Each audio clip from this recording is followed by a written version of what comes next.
How do you get to meet busy, famous people that seem near impossible to meet? Could I eventually meet that person I've always wanted to meet, to build as much rapport with those people that will then do some of the convincing for us? His sons, his wife, his employees, they're a very small, knit, tight community, showcasing how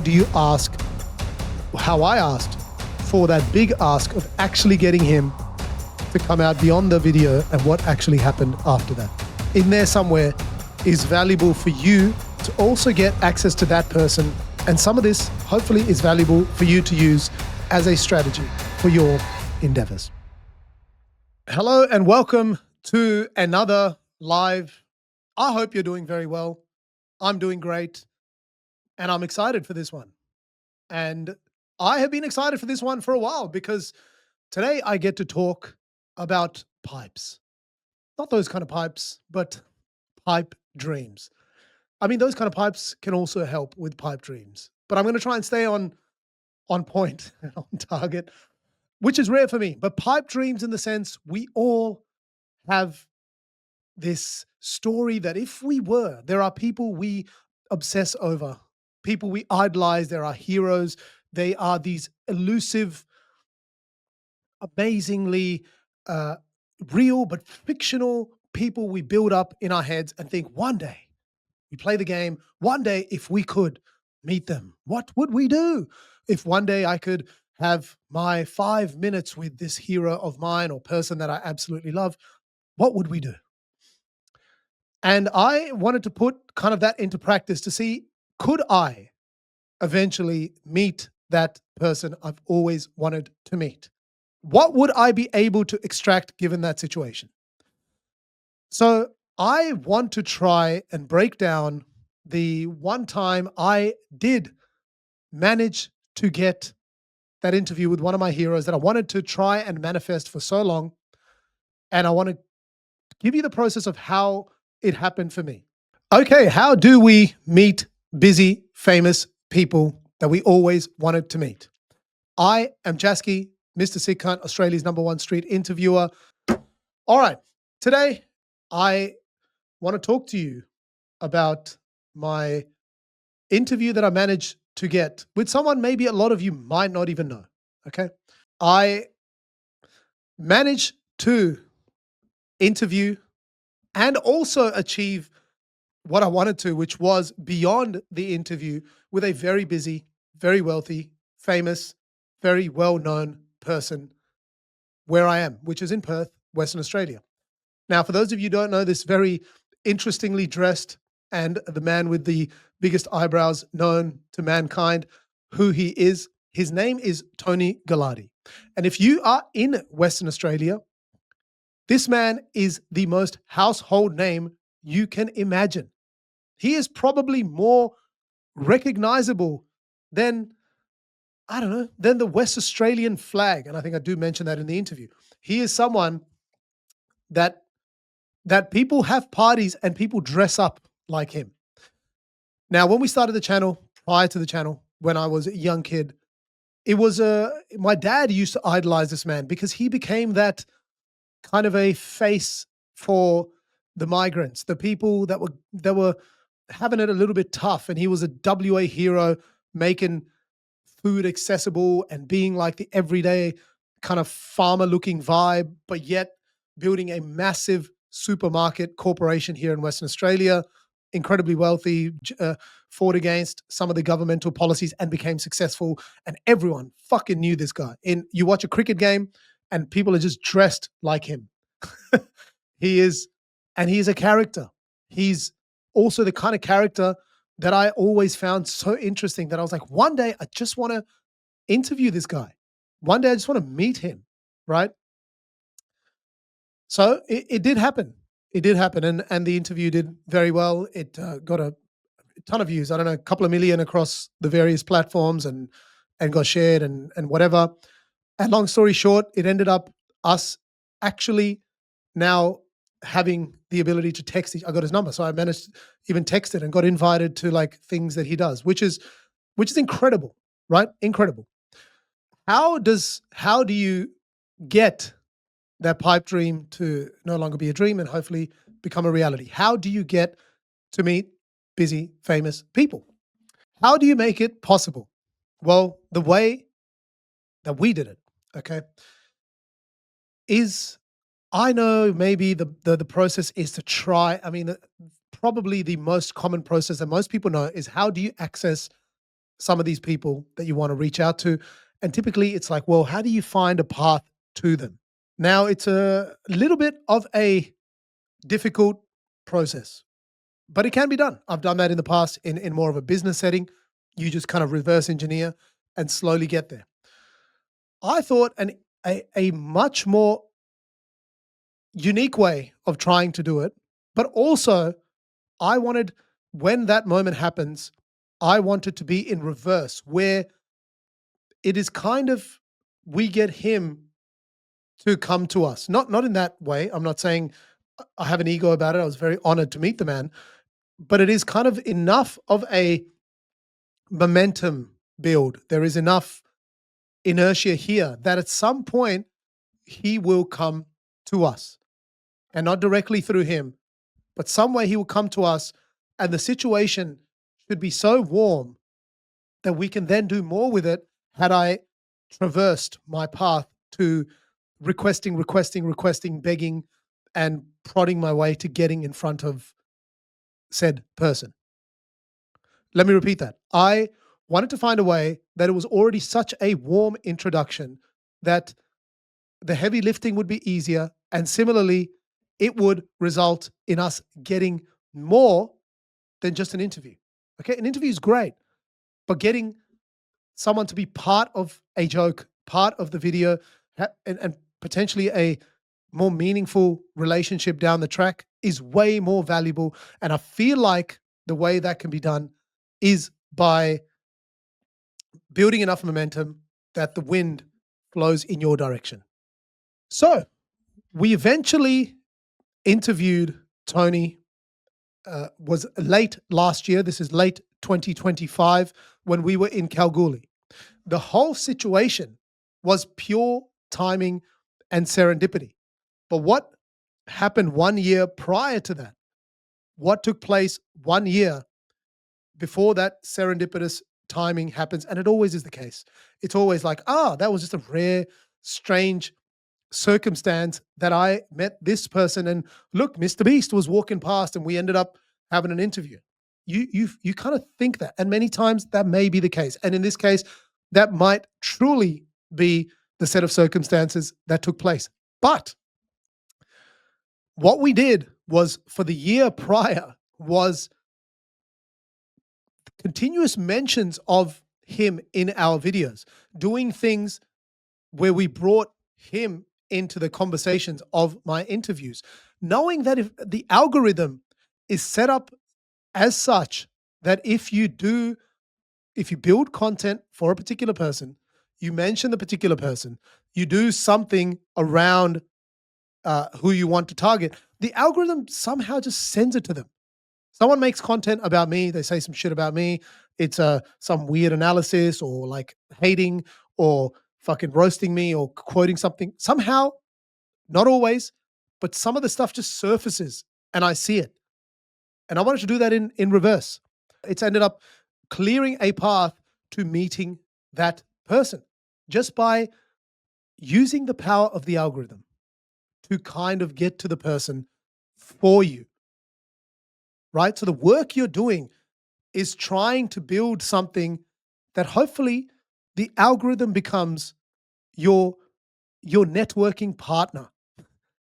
It is finding its own path to the person you want to get to.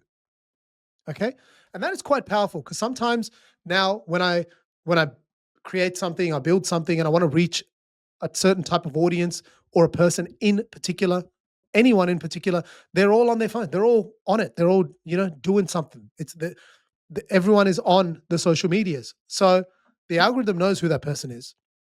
The algorithm knows they want to see themselves more than anyone else.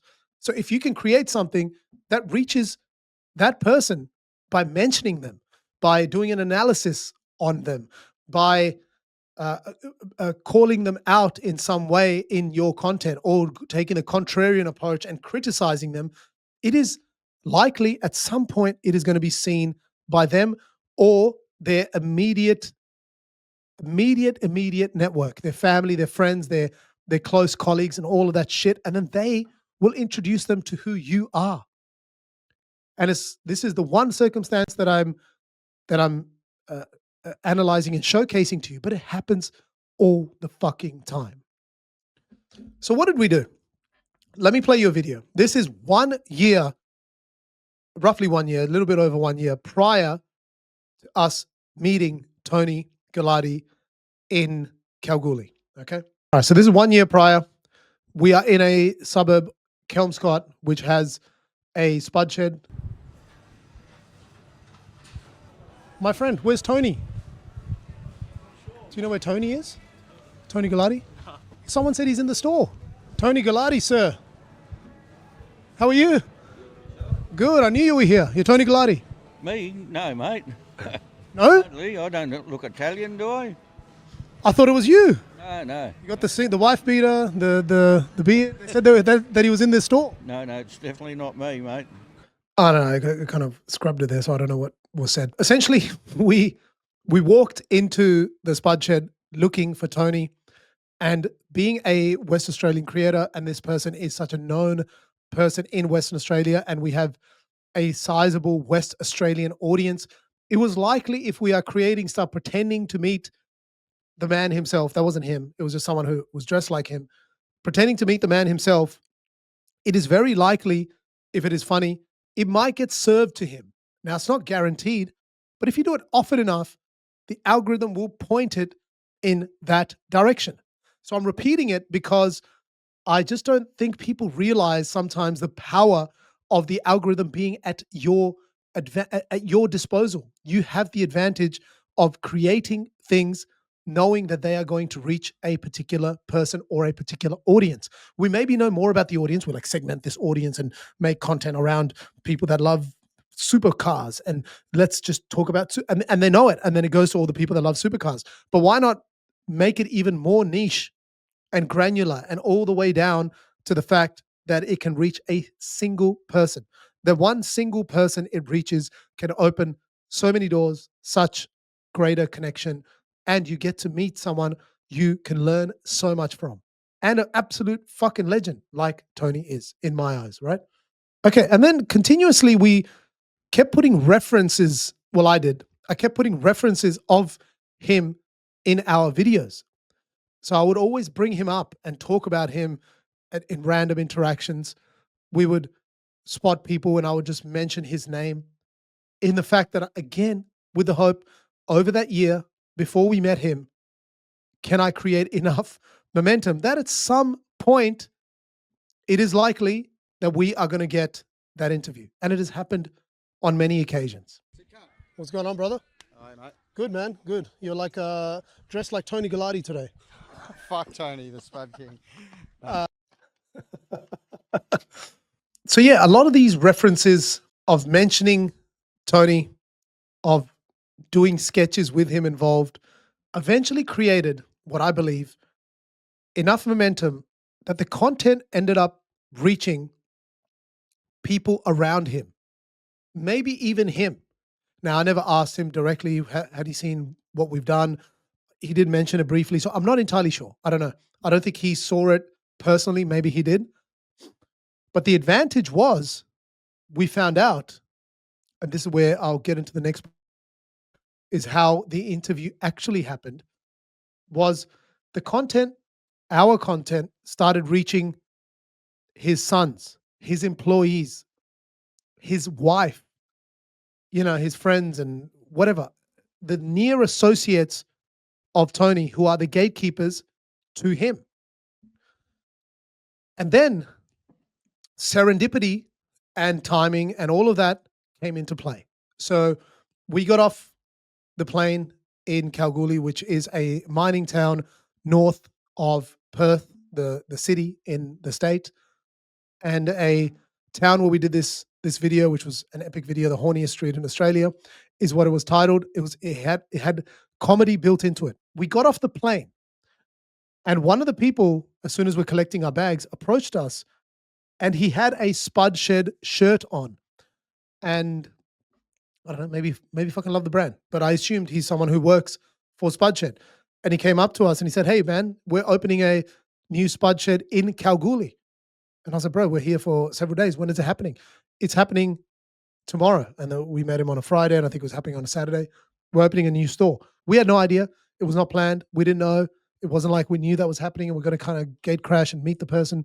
None of that. He approached us. He said, "Hey, there's a store that's opening tomorrow." And I said, "Is Tony going to be there?" He goes, "Yeah, Tony's going to be there." I said, "Could we get an interview with him then?" He goes, "Yeah, man, I'll tee it up. Here's my number. Give me a call. Let's make it happen." And so when I look back at that moment, what worked in our favor was that we had already been seen by those that are protecting access to Tony. And they came up to us saying, "This is happening." And then timing played its part. When the timing was right, we were in the right place. He was there. We had access, right? So then the next day came, there's thousands of people lined up to meet him. Like I said, he's an iconic hero in the state. Anyone outside of the state probably has no fucking idea who he is, which is crazy. But he's an iconic man in the state. We called the guy the night before. He said, "Yep, come down. It's going to happen." We were escorted through VIP. We were taken from the front of the store through this separate area right to the front of the line where Tony was standing and shaking hands with all the guests that were there. And the reason was because that guy knew who we were. And then instead of immediately jumping into the interview, I knew here the option we have here while he's busy is to try and build as much groundwork as we can.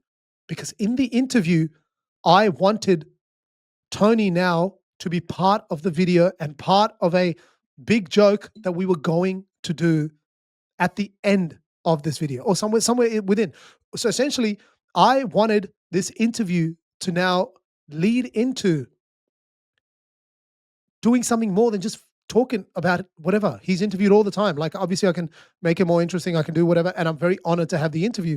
But what would be amazing is beyond the interview, can we catch up with the man and can he join us in doing a sketch in something ridiculous, which now takes it to a 12 as opposed to just, an 8 interview. Let's take it to a 12. Okay. And that would not be possible without enough pre-work being done. Now, the pre-work that had been done, his people knew who we were and they were going to open the door to us having an interview.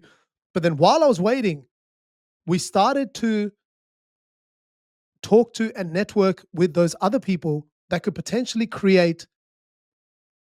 uh, create more rapport for us as quickly as possible. So then the ask of going beyond the interview would become so much easier. What that means is I spoke to his sons. They were roaming around. Eventually, I got introduced to his sons. We're having jokes, banter. "Hey, what should I ask your dad? What is something unique about him?" And they're just shooting all this crazy stuff at me. We're having a ton of fun. They're like, "Oh, dad does this and this." So I got amongst the inner circle. Then, by happenstance, walking past us was this lady, and she was like, "Oh yeah, I love your stuff. I watch it. Da da da da da. What are you up to?" And I'm like, "Oh, I'm just waiting for Tony to be free so I can interview him." She's like, "Oh, I'm his wife." And then at that moment, I was like, "Whoa, this is immediate access. This lady is a she's awesome. She likes our content. She was great. She was very welcoming, amazing." So I was like, "Tony's going to be a legend, like I expected, because his wife is an absolute legend." Then the warm up with her, allowing her to go and tell Tony, "Hey, these guys, we know them. They're hanging out with your sons." We're now completely in the inner circle for that moment, because the pre-work was to build a as much rapport with those people that will then do some of the convincing for us. His sons, his wife, his employees. They're a very small, knit, tight community. And Then took a while, 15, 20 minutes. He's a busy man. Everyone was there to try and meet him. Eventually he came to us, but there was already such strong words of positive words mentioning us that it already warmed up the interview so much more than I would have had to do a lot of the heavy lifting before the interview had even started. Okay, I'll play you some of the early parts of the interview, but I really want to then get to showcasing how I asked for that big ask of actually getting him to come out beyond the video and what actually happened after that. You, a WA icon. What's your name? My name's Jasky. That's nice to meet you, Tony. I'm very familiar with yourself. You're a WA icon. I think your face is probably more recognized than probably the WA flag right now. Must be a crazy thing to look back in the few days. I don't even know how it happened. Like I said, I work every day. I'm a normal person. I do everything, and that's what gets me out of bed every morning. I've got my family, I've got my 3,000 employees that we support, and all my customers. I tell you, you're looking good. That's why you have the sleeveless, so everyone can be intimidated by the muscles, right? No. I wore this from when I was a kid, when I used to work on the farm, because you get. And just to pause it there, the intentional approach here was I want to be mates with him. I'm not here to have a corporate interview. I'm not here to talk to him about how is the pricing that you explore for your supermarkets and become competitive. None of that shit, right? I wanted him to feel that, hey, this is kind of like not an equal, because I'm not an equal. He's an absolute legend. I'm just some guy who interviews people, but an equal in the sense that we can banter. He's cool. I want him to feel like I'm likable immediately. And the way that happens is jokes. And the way that happens is honest praise. I respect you. I'm not fangirling you, even though I am a huge fan of yours. But we are equal in this. I can be a mate. I can be likable. I'm gonna have jokes. I'm happy to roast you a little bit. How do people have banter between blokes? Is a few jokes, a few little bit of roasting, and then I can tell he's the kind of guy that is chilled. He loves to laugh. He's not a straighty 180 CEO. He's a guy that's grown up working in the farm. He wants to fucking joke around. He wants to swear, be cool, be with people who are relaxed, who are cool to hang with. And that's kind of the aura I really wanted to create very early on, because that would allow the rapport that I wanted enough to then get Tony to be part of to actually develop a relationship with the guy, not just have an outcome. Like that's great if that happens, and that's what I wanted. But in the end, it was to go, hey, I finally got to meet this guy that I always wanted to meet and be like, yo, we have a connection. It's dirty and it's sweaty, and if I feel comfortable. Usually in summer I wear a singlet. In winter I wear one of these, and shorts. I've never changed from when I was 20. I've got about 20 of these, about 30 singlets, about 20 pairs of shorts, and my boots, and that's me. And is it because you're still in the field? This is where I come from, and you never forget where you come from. We're people from the land, and we'll always be people from the land, and we know how hard it is, and a lot of people. And I knew in that moment he is a absolute genuine bloke, a very, very good dude, a hardworking dude, and a person who actually cares about his people and his community, which I already had a feeling would be the case, but it was evidently clear in that moment. And I was like, yep, this is the guy. I wanted to meet him. I'm here. I'm right in front of him. We're having a conversation, and he is the guy that, they say never meet your heroes. And he's a guy that I've always felt like, man, he's who he is, and he's an absolute legend. People, if we went around, they wouldn't be able to afford to eat healthy. Like, you look at our stuff. We've got broccoli for $1 most of the time. Yeah, we've got spuds, 4 kilos for $3-4. I was looking at the bananas, $2. Bananas for $2. We are the cheapest. So I love that. That's why people in WA have this affiliation with you as a person who's stood up against the board and did all of that to get to where you were, and then still seems like the guy who's trying to say, I want to make things affordable for people, and that's why there's so much hate for. I could bring it to my grandkids. I've got 12 grandkids, another on the way. Wow, congratulations. Thank you. Amazing. Can I tell you the joke of Kalgoorlie? And that's why we're here, because we were filming a video, and the video is called the horniest street in Australia, because it used to be this one line that had the most amount of brothels in the whole of the country, and it's like synonymous that every shop has to have a skimpy. So I'm wondering, are you going to stick to that tradition where all your checkouts are going to now have to have a skimpy because it's traditional Kalgoorlie? Oh, I wouldn't go that far. Imagine the business, Tony. I'd come in here every day. Would you be able to run it past the lift? You and I would probably have a laugh, but So it kind of broke the serious corporate regurgitation that he probably has to do a lot. Okay, he knew. Okay, cool. This hopefully, like, what I'm trying to say is, I wanted to make it clear who we are. We are people that have a laugh. We are people that do comedy. We are people that push the line and are jokey. If you like that, I hope you will enjoy our company.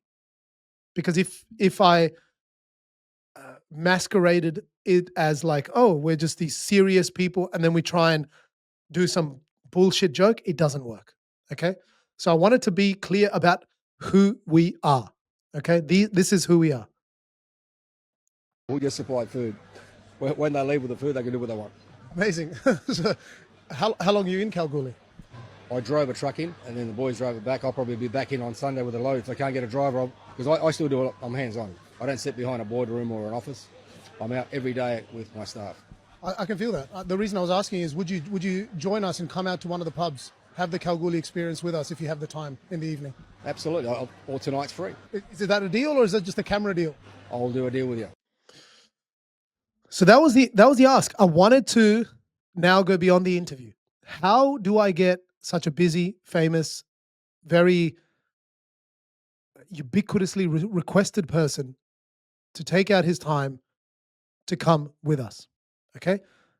The likability, the rapport, having people in his inner circle vouch for us, all of that was done in advance. A lot of the people had already seen our content and our videos, so that had already done a lot of that groundwork. And then the ask of, when are you here till? So I knew that I could then position the timing in between that. Okay, tonight, we're here tonight.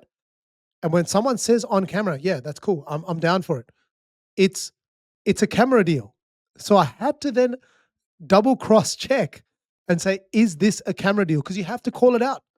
He's an incredibly busy person. His time is wanted by everybody. It's not like you would invite some random unknown person to take out his time. So is this a real deal? You confirm that again by then making sure that the person is going to abide by their commitment. And he said, no, I'll have, this is the deal. And then walked us over to his son and actually locked it in, saying, get his number, contact him. He didn't give me his number at that time, but contact him and we'll make it happen. So then it actually happened. So we left the interview and I was like, fuck, we might actually get him to join us in our video, because now the next ask was to get him to be the ending of our video, which what ended up happening is we spoke to his people, we got the numbers, and he actually, this is how much of a legend he is. He invited us to dinner with his entire family and staff. So he not only said we'll link up, we ended up being invited to dinner, hung out with him. We went to several pubs with him after. I mean, several, there's like 3 fucking pubs in Kalgoorlie, but we went to all of them. He was incredibly welcoming at all times, just chilling, just hanging out, got to know him, got to spend time with his community, his people, his family, spoke to his son at length and became part of the inner circle. And then he even went with us to do the most ridiculous joke that I think he's probably ever had to do in his life. And the joke was, because we did the video called The Horniest Street in Australia, the joke was the madame of the oldest brothel had never slept with anyone. And I was like, Tony, as WA legend, you're the only guy that can pop the cherry of the madame. and for a person who lives a corporate life, for him to take that joke on with us just indicates that he's a fucking awesome guy. That's why who he is. He's a fucking awesome guy, and he wanted to be amongst it with the joke, and also it shows that he was comfortable enough with us, built the rapport, and all of that pre-work came to this final segment. Thank you for making it real that we ended up actually catching up in the evening. Yeah, actually, it was a pleasure to meet you guys, and you do a wonderful job. I just want to make sure that now that you've come out to see me here, there's one thing I want to show you to make it worth your while. Okay, no problem. And I've brought you here, which is the oldest brothel in Australia. Oh my God, no, this is not for me. We're all about spuds and affordable food. That's not for me. I'll leave it to you. Okay. Carmel, open up. And so that's how it ended. And you can see the light blew up right at the end. And that was the fucking technical problem. We tried to get it up and running 2 or 3 times. And then in the end, we said, look, this man has already taken his time out late in the evening to come and do this one sketch. And we left it as it is. That is the whole journey of getting a famous, busy person that we always wanted to get in our video. And we got him to get an interview and then subsequently also come in for a very important sketch.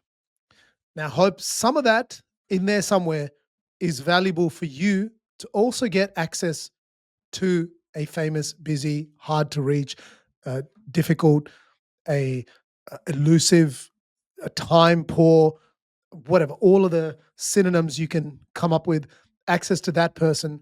And some of this hopefully is valuable for you to use as a strategy for your endeavors. Cheers. Thank you for watching. Take care. And we'll see you again, hopefully in a few days. Goodbye.